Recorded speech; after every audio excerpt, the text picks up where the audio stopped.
Hello, Longhorn. Hello, Longhorn. Hello, Longhorn. Hello, Longhorn. This is the Texas X's podcast introducing you to Longhorn entrepreneurs and business leaders. And it's our season premiere for season 2. So we had to go big and get someone that everybody knows. P. Terry's, owned by 2 Longhorns, Patrick Terry and Kathy Terry. Patrick got his degree in advertising at Moody, and Kathy got her degree from McCombs in accounting. So here is the story of P. Terry's. I did go today for an egg burger. Oh, the nice. first time I've ever actually had one. Right, Oh, good. wow. Our And- $2 egg burger today. Yeah. Yes, and I live by the one in Round Rock, and the person in front of me's car broke down. So I got to watch all your employees push the car through the driveway, and I thought, what a great representation of your employees. It Like happens. everybody ran out, and everybody was just pushing Keep the that line car. moving. Gotta keep keep- the line moving. Yeah, you would be surprised how often that happens. Oh, I'm sure, and Yeah. how humiliating for the person whose It's got to be tough. car breaks down. Well. But at least I was like, well, at least they can have food. Right, indeed. Well, I like to ask first, how did you guys end up at the University of Texas? And you guys did not meet while you were students. You were there at different times. Right. So I think I'll start with Patrick. So why did you choose the University of Texas? Well, I grew up in Abilene, and the choice was really always going to be University of Texas. I liked the school itself, of course, and I liked the fact it was in Austin. I think the variety the school offers, that you can take so many different classes from so many different angles, and I think it just gives you a broad feel of what's going on in the world, both past and present and future. you also came in the 70s, though, right? So it was like a hip town. It was a very small town, and I mean there were a couple of bars on 6th Street, and that was it. Yeah. and it was very different back then. Very different. And in some ways, you can get nostalgic because it really was a small town, and everything centered around the campus back then. There wasn't really anything else. Yeah. And Kathy, why did you choose? You transferred in. I did. So I started at Midland College and community college, and then transferred to Angelo State. And actually, I was dating a guy, and his sister said, "Don't follow my brother to A&M. You need to go somewhere else and make something of yourself. So why don't you go to UT?" And I was like, "Okay, that's great," because I grew up in a family. Education was not a priority, so it wasn't like we talked about colleges. So I really didn't even know what my options were. And so I just took her advice and showed up. And where did y'all live when you were here at the very beginning? So, My first year, I lived in Jester. okay. Do you remember if it was Jester West or East? It was east. Okay. Honestly, I got off campus as fast as I could and just lived around. Back then you could rent an apartment for 9 months if you weren't going to summer school. So you could afford to go, and you weren't charged for the summer. I know that's changed Times dramatically. have changed. But it was easier back then. Yeah. But there are still, those apartments are still around. I still see them every once How in a do while. they look? They still exist. A little tired. Yeah. They were tired back then, actually. Sure. And what about you, Kathy? I actually lived off campus as well. Okay. One of my favorite places was on the drag, actually underneath where the Church of Scientology, I think, still hangs, was a place called Hamburgers by Gourmet. And so my love of the burger goes back a really long way. And that's where I would go get a Coke, order a fries, and a hickory cheeseburger. You're the first person that's ever said that place, because there's another one that used to be somewhere on the drag that people will talk about often that's not Dirty's or Crown and Anchor. No, they'd still yell at you through a microphone inside as you Yeah. were walking by. Yeah. It was down toward MLK. Okay, so people talk about that, but what's Yeah. this one that you liked It called? was called Hamburgers by Gourmet. Yeah, I remember Hamburgers it by very Gourmet. well. Who is gourmet? Or It they had were just a- supposed to be I don't- gourmet burgers. I don't know. They were. I went there when I was either very happy or very sad. And those are the two choices. Were y'all involved while y'all were in campus?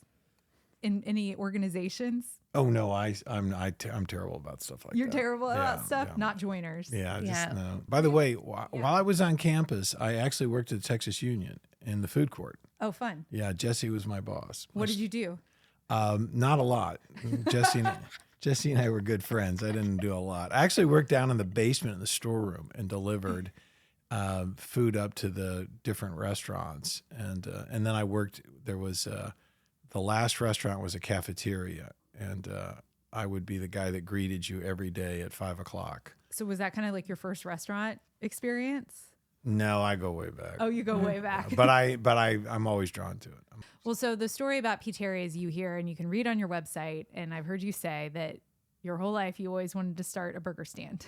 Why did you want to start a burger stand? And was it a spot in Abilene growing up that just was? Yes, Why? it was. It was.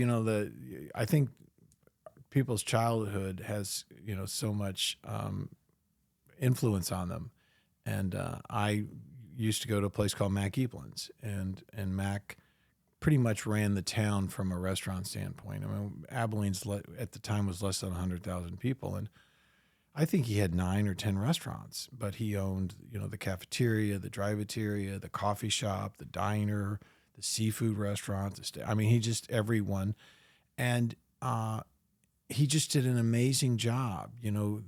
His attention to detail and quality in a small town that, frankly, doesn't have a lot of money. I mean, it's not a rich town, but it didn't matter, and that's what I loved about it. He had I look back and I realize how so much of what we've done at P. Terry's, whether it was conscious or not, had a lot to do with him. I mean, there was Mac Eplin had a commissary, and he baked his own breads, and he baked his own desserts, and he delivered them to all his restaurants, much like we do today.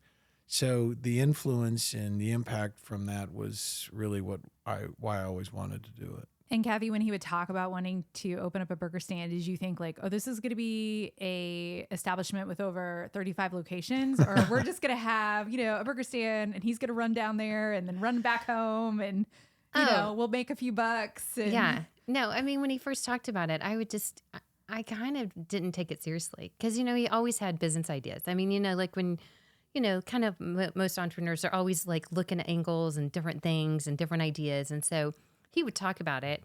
And I guess he did talk about it a lot, right, closer to when we were getting married.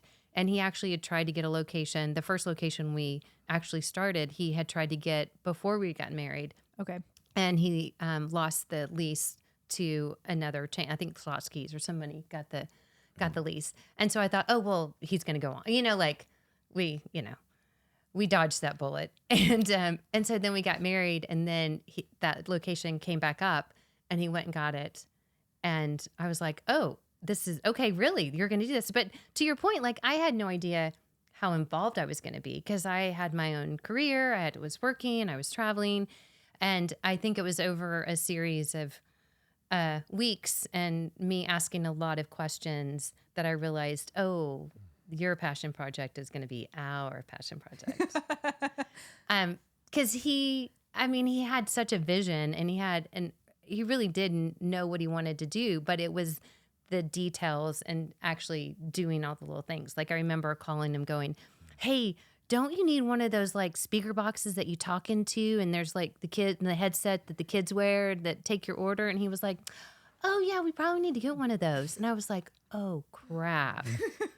There was a lot of oh crap moments. Were there? Like, Oh, yeah. like how did you even, that first day you sign a lease, what did you have at that point aside Well, from a lease? Did you have that's maid? Great pretty question. much. Yeah, that was it.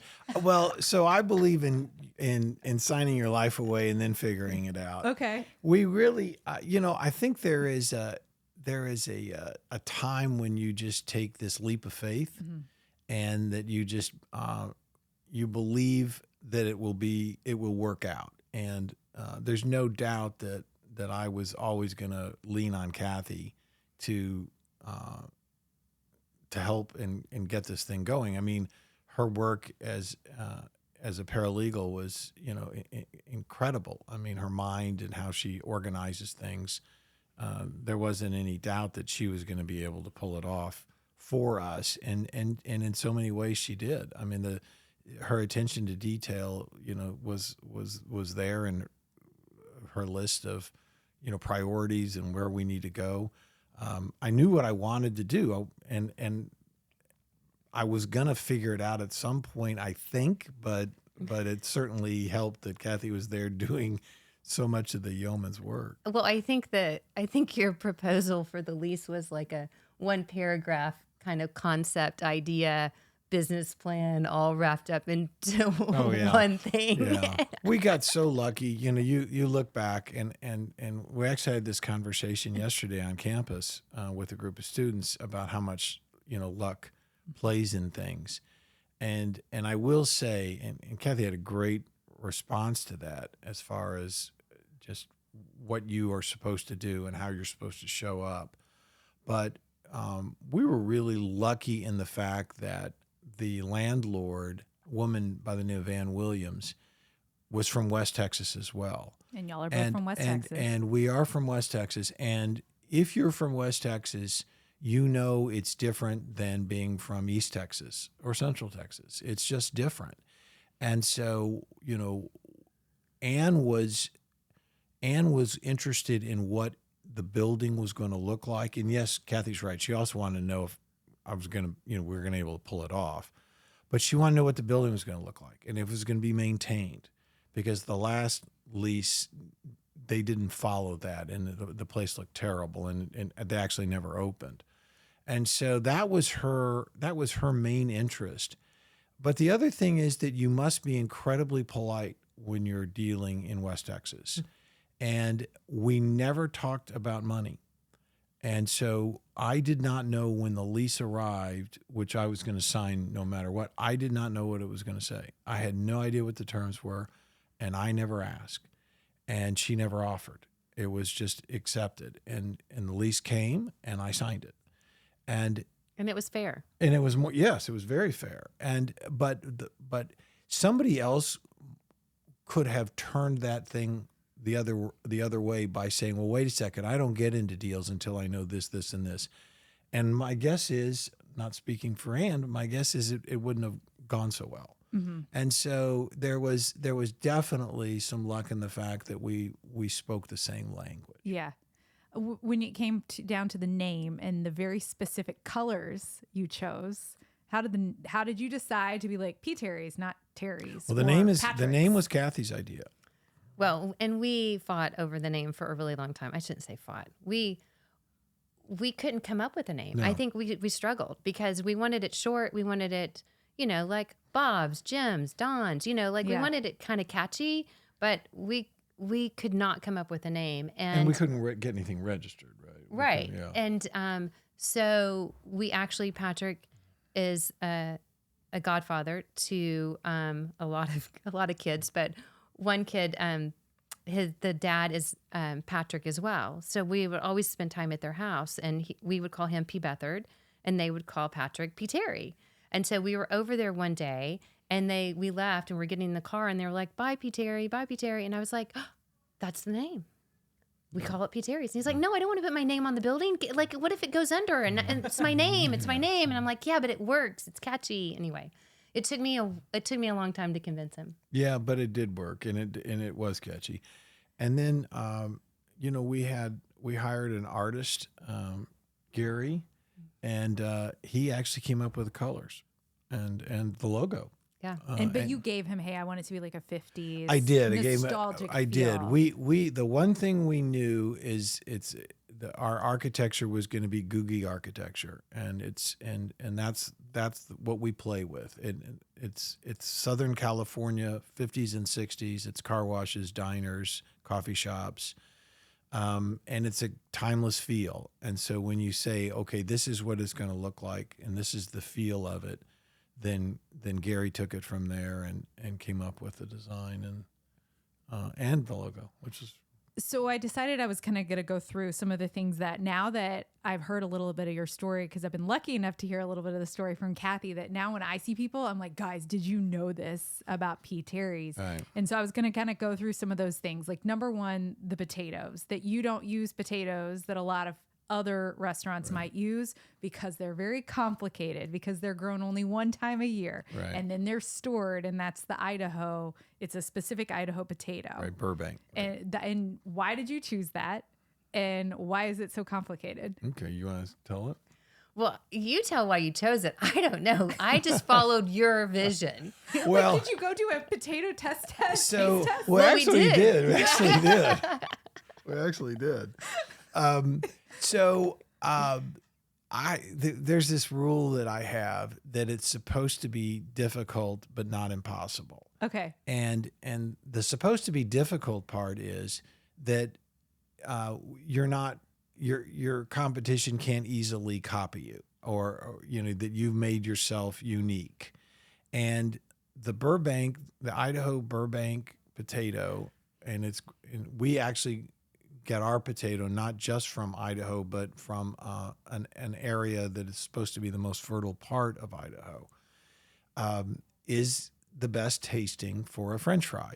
The problem is, because it's only grown once a year and is stored and continues to grow and live as after you've pulled it out of the ground, is that We all know potatoes continue to grow. That's right, Because because Yeah, create exactly. limbs. that's exactly right. And so it has to be temperature controlled. And what you're really doing is you're battling the sugar in the potato. And so as the potato ages, because they harvest in, September, October, as the potato ages, even though it's in a controlled environment, the sugar ratio is going to change. And so The sugar starch ratio. yeah, sugar Right. starch. Yeah, Right, because the sugar balance. gives it flavor, but the starch makes it crispy and Okay. white, right? And Yeah. so you have to make sure that it's balanced, because if it's too much sugar, then it's limp and it gets dark really fast when you fry it. And if it's too much starch, it fries really fast and it looks really beautiful and crispy, but it tastes like cardboard. And it's Yeah. changing all the time. So unlike maybe somebody buying a potato that they're harvesting all year round, they know exactly where it's going to Right. be. Yours is changing. Right. So, So what- therefore, you have to right. cook it That's differently. exactly right. So one of our competitors sells a fresh French fry, but they choose a potato. It's a desert potato called a Kennebuck, and it's just grown and harvested all year long. Yeah. My argument is that I don't think it has the flavor, the taste of the Burbank. So every 4 days, an 18-wheeler arrives with our potatoes, and every 4 days we have to test those potatoes. And Kathy likes to talk about our potato queen that tests the potatoes. What is she doing? Like sticking a probe in Yeah, them? well, it's just like the way you test your sugar level in your blood. Oh, wow. Yeah, so they take the same kind of tester. So the farm that we purchase the potatoes from, they'll take a couple potatoes, slice it, and test the sugar content.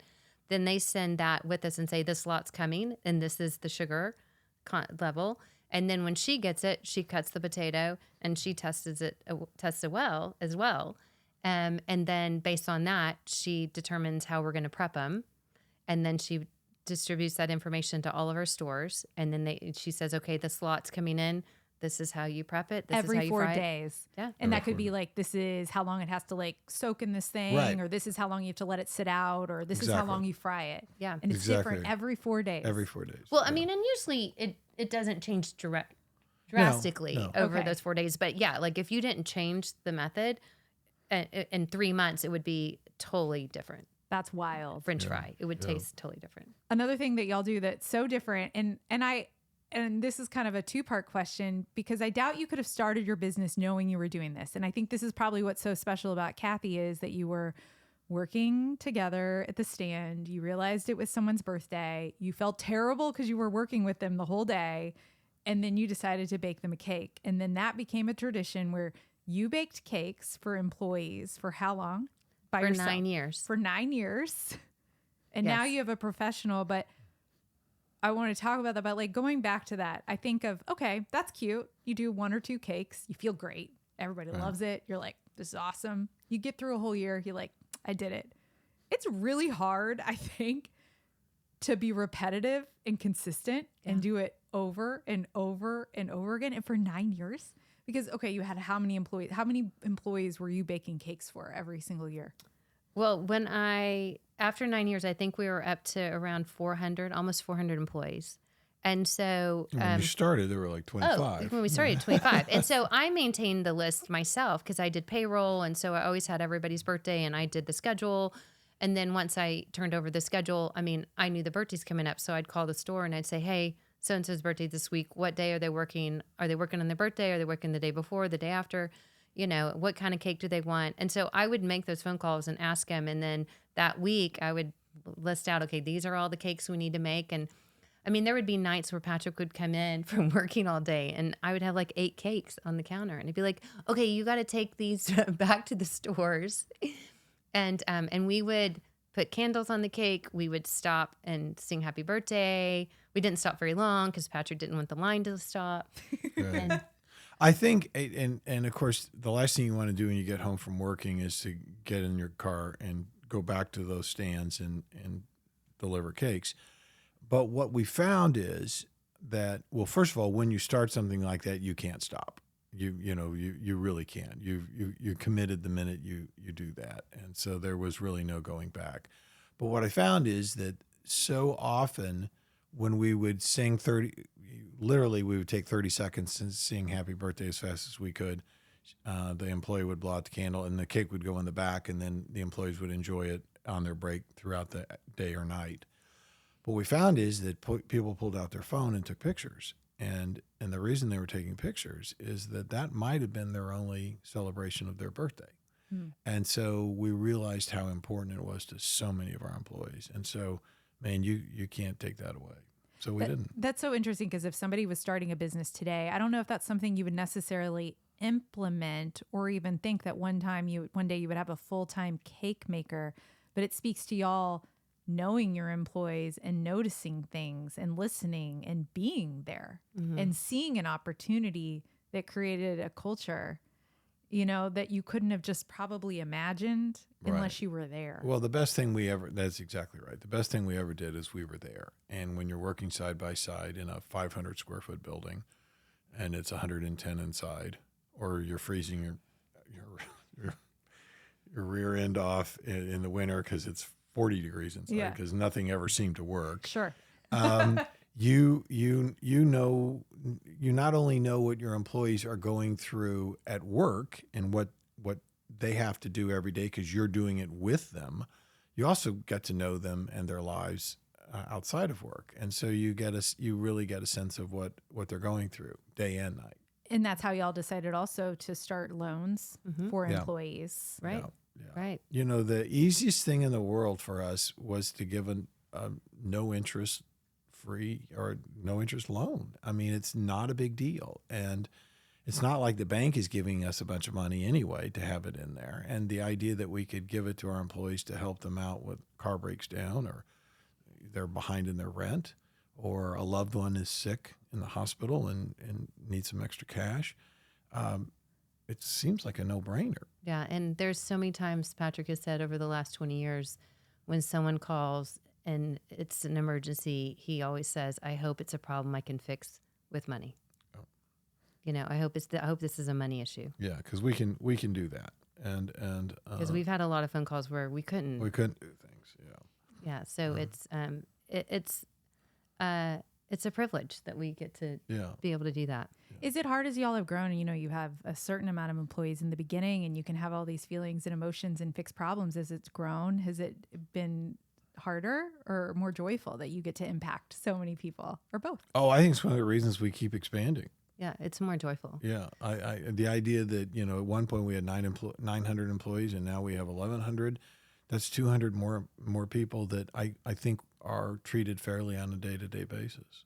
Yeah, and I think it's what our employees are proud of too. Like I think that's what keeps the culture going is because we've had people with us, some of them from day one, right? And it's just part of who we are. Like they don't even question it. Like they just know, like, oh yeah, the Terrys, this is what we do, right? And so it empowers them to take care of the people. I mean, there's so many employees. I mean, there's no way we could know all of them. Oh right? no, that's how the only way it works is that you have had such an impact on the original employees, the ones that are, thank goodness, still with us, and the word that they spread to the new employees into the the new cities that we go to, because we couldn't possibly do that. Yeah. So you depend on them. I think another story that I've enjoyed hearing is how there was a time where you guys were thinking possibly of maybe selling the business. And I was on Netflix or HBO yesterday, and it said that The Intern was about to start streaming. And it immediately made me think of how that movie Yeah. is why you decided to continue the business and continue to be part of it every single day. Yeah, it definitely highlighted why we were doing what we were doing, and why it was so important. And for people who don't know, we back in 2016, Patrick was still running the business full time, and I think he just was at the point where I'm exhausted. I'm not sure, this is really something I want to continue doing, and so he came to me and said, I think we should look into maybe selling. Let's just see, what it's worth. And I think to Patrick's defense, like, I don't think he even realized what we had built, right? So I think for him, like for me, I'll continue the story and then I'll go back to Patrick. But what happened is Patrick did the whole dog and pony show, and we got a really amazing offer, and we were like, okay, well, we'll do this. And it was days before we were signing, and I was on a plane to visit a friend, and I was watching The Intern. And Robert De Niro says to Anne Hathaway's character at the end of the movie, Jules, no one is ever going to care about your business like you do. And it just hit me like, oh my gosh, we were about to sell something that we'd spent, the last 10 years, I don't know however long, building. And I kept thinking about all these relationships and the commitment we have to the quality of the food and to the furniture, all of these things. And all I thought was, oh no, if we sell it, they're not going to take care of the business like we are. They're not going to take care of the employees. They're not going to take care of the customers. They're not going to, the quality is going to go bad. And so I immediately called Patrick and said, wait, I don't think we should sell. And he agreed. He said, you know what? I was having the second thoughts. I was, but I think he was going to go through with it because he felt like it was going to provide security for me and the girls. But in hindsight, I think he needed that validation. I think for him, he just had his head down and was just working and working and working. And he never really compared himself to other concepts and to the competitors.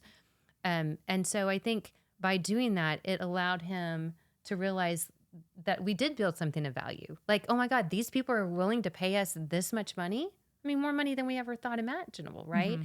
And so I think it was great for both of us to just have that realization, like, wait, this is why we're doing this. We're not doing it for the exit. We're doing it for all of this other joy that we're getting out of it. That's cool. Have you always wanted it to be a limited menu? Was that important from the first day? Oh, absolutely. Yeah. And did it start with and I was here and I ate there. Right. But was it always a burger and a chicken burger and a veggie burger? It was. In fact, the veggie burger came in at the last minute. We had already printed not printed. We had hand painted. Gary would hand paint the menus, and Kathy was insistent. First of all, she convinced me to do a chicken burger.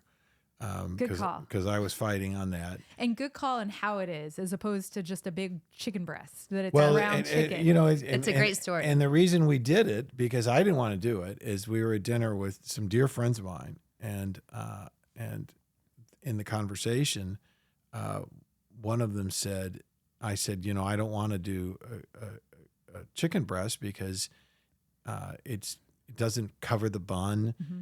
Some of it's thick, some of it's thin. It takes too long to put on the grill. It'll slow the line down. And he said, well, have you ever had a turkey burger? And I said, yeah. And he goes, and what's that? And I said, well, it's ground turkey. And he said, why don't you grind the chicken up? And I had never thought of it. And we went and got ground chicken the next day and tested it.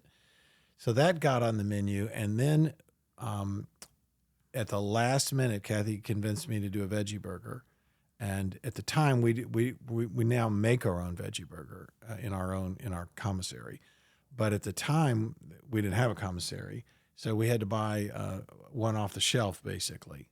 And so the original menu has number 5, the veggie burger, and it is separate from the other menu. And I said, what'd I say? South Austin edition. South Austin edition, because I had to name it something, because people were like wondering why is it not on the. And I was too cheap to have them redo the whole menu, so it became South Austin edition, because that sounded like something South Austin would do. They Heck want a yeah! veggie In burger.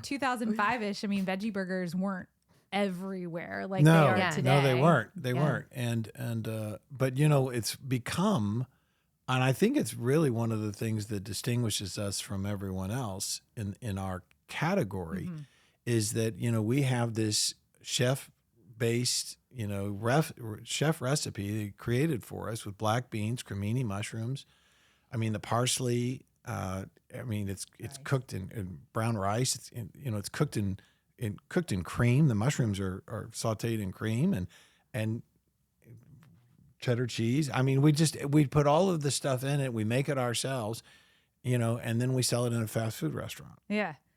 I mean, I love it. I love that, I like to tell myself that I like to eat and know what's in my food. And honestly, y'all were probably one of the first places that I ever went to in 2005 where I had ever even seen, 100% or been told that. And whatever clicked in my brain of, oh, that's neat. They're Yeah. telling me, what this is made of. Well, what's something else over here made of? They're not Right. telling me. And that really was revolutionary in 2005. Yeah, I don't like secrets, and it's why there are windows everywhere in the drive-through. You can look in. The kitchen is open in the dining room. That's all intentional, and we tell you everything that we put in our food.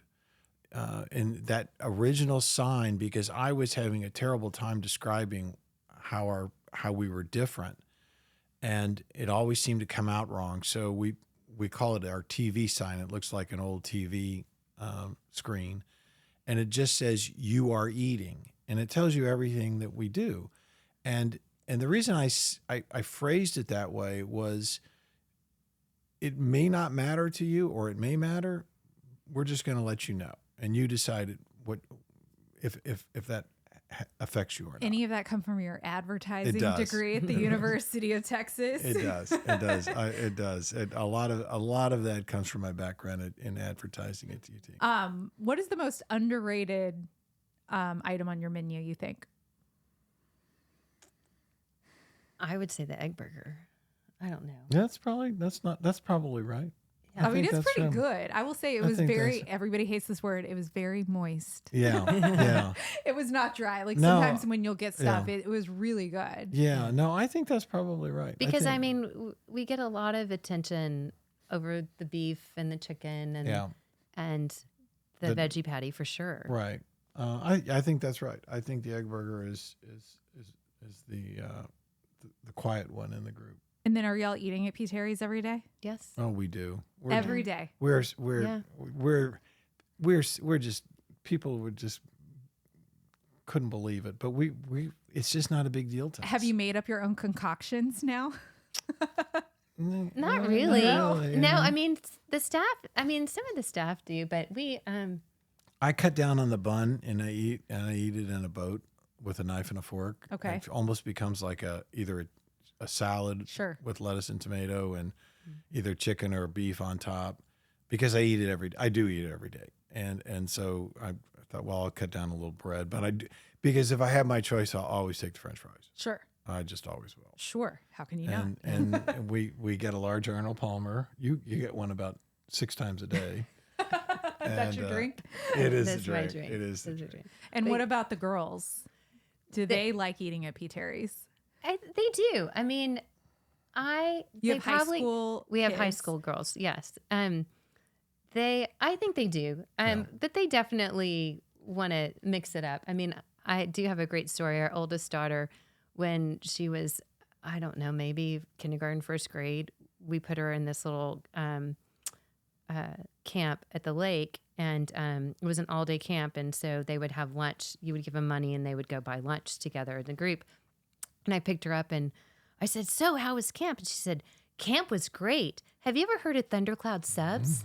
And I go, "Yeah, it's great." She goes, "Yeah, I had a meatball sub and it was amazing. Why have you never taken me there?" And then the next day was, "Have you ever heard of Hula Hut?" I mean, so poor thing, never thought that there was another restaurant besides P. Terry's until she was like 6. So That's great. Yeah, Tiff's Treats, Tiff and Leon were in here last season, and I asked, what do your kids think about cookies? And they're like, they think we live and work in a mountain of cookies and wonder why we're not bringing cookies home because their friends want more cookies. And she's Right. like, and we do bring cookies home, but it's not like we work in an office. We're not in just a cookie factory. Right. But I It's always different. wonder, like, the kids of the product, if it's Oh, so yeah. cool, like a bragging right, to their friends, which I I'm think sure it's it gotten is. that way. Yeah. yeah, it's I gotten think that way. so. I think so. Yeah. I think their friends are always surprised that we pay for our food. I Oh, think really? that's the biggest I surprise. would think you'd get a discount. No, Nope. No, No, you pay and- full price. unless I work. Yeah. If I work a shift, I get a free shift meal. Oh, that's nice. Now, Yeah. speaking of the price, another thing that you do, Patrick, that I think is so cool is when you did have a price increase that you write that letter. Yeah. And again, that goes back to you just want to be honest to the customer. Yeah, and again, no secrets. I don't want to ever take anything for granted. I don't want to take our customer for granted. I don't want to take our business for granted. And even and the funny thing is that a dime here and a dime there, it eventually adds up for some people. We're shaped by the first 2 or 3 years of working in the stand. We're forever shaped in so many ways. And as Kathy said earlier, so fortunate to have done this and to be shaped like that, because it really opens your eyes to so many things that we would not have seen in our little world. It just kind of burst your bubble into Yeah, a whole other world that was yeah. out there. And I will give you the best example is as a father, and he had 2 young boys, and I mean the boys were adorable. It's like, anytime you want to, we'll take those children. I mean, there's just an incredible family. And I realized one day I looked up and I saw them at the window, and I realized I hadn't seen them in a very long time, and I used to see them all the time. And so I just immediately said, "Oh my gosh, where have you guys been?" And this little boy said, "Dad's been broke." And it just takes you to this other level that says, man, if you go up a nickel or a dime, that may preclude this guy from showing up. It may just be because he's got to buy 3 of those. Mm-hmm.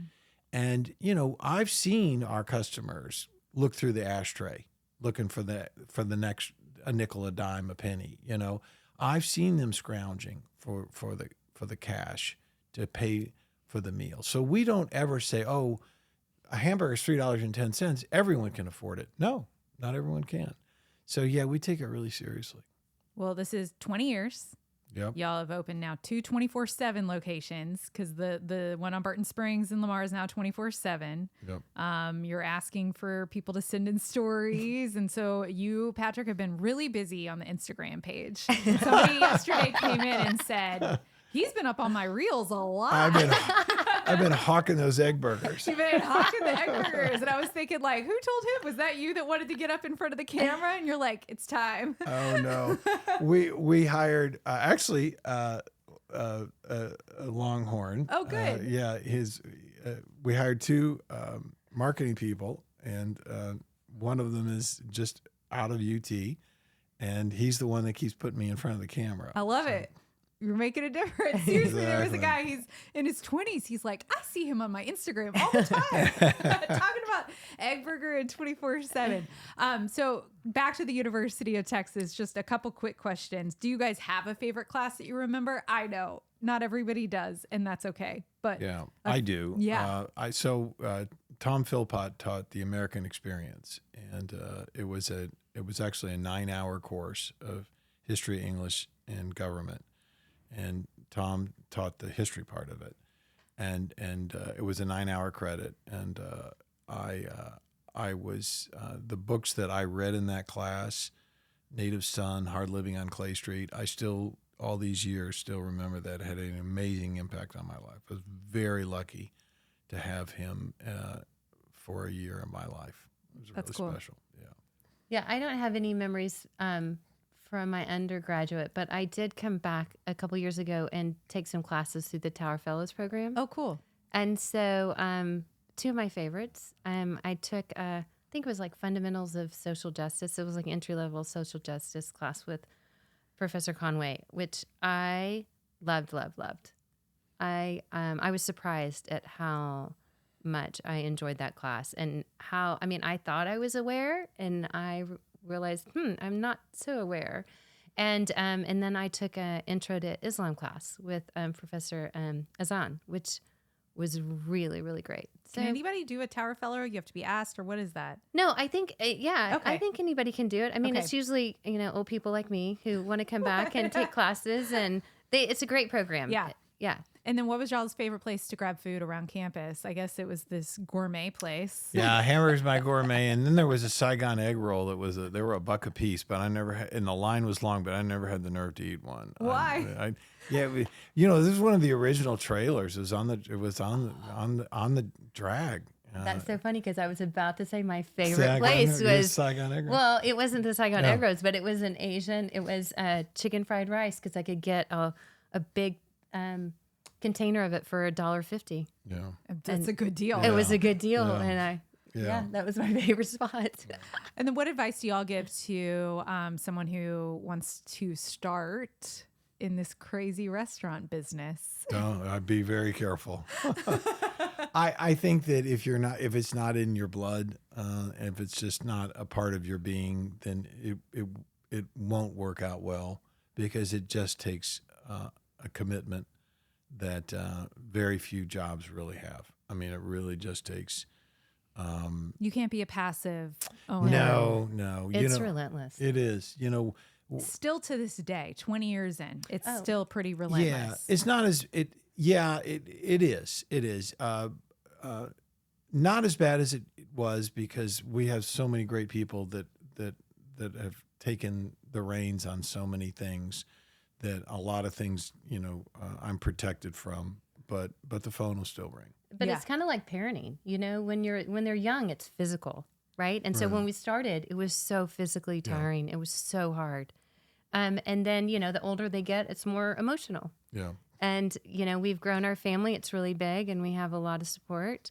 And so now, I think now it's more emotional. Yeah. I think that's a good way to say it. Finally, what is the best cake that you have baked, Kathy? Oh, gosh. Well, Tres Leches is your most popular. yeah, Tres Leches is definitely the most popular. Where Definitely. are you getting all these recipes? Oh, I mean, we make a very simple Tres Leches cake, Yeah. Okay. but it tastes really good. Okay. I mean, the things you can do with box cakes, it's amazing. Put enough Amazing. condensed milk, evaporated milk, whipped cream. Exactly. Yeah. Exactly. That's the most popular. It's That's- the most popular Okay. for sure. But now somebody else bakes them. Yes. Yes. Yeah. And now our commissary is actually having to bake some as well because wow. because with Houston and San Antonio, it's Sure. hard for little Susie. But we do love the fact that Susie is the only employee that has a company car. Yes. And she's the one that delivers cakes. And it's a Subaru? Is that right? Yeah, it is a Subaru, and she smokes her brains out in it, so don't buy it when we turn it in. So funny. Because I'm going to tell you, you're going to know which one was Susie's. Well, thank you guys for your time and for coming in and sharing a little bit about your story. And hopefully this will just, for all the longest who don't know, Yes. to go to Oh, P. thank Terry's. you. We Thank had a you. blast. This was fun. We enjoyed it a Awesome. lot. Thank Well, you. Hook 'em horns. Yeah, Yes, absolutely. definitely.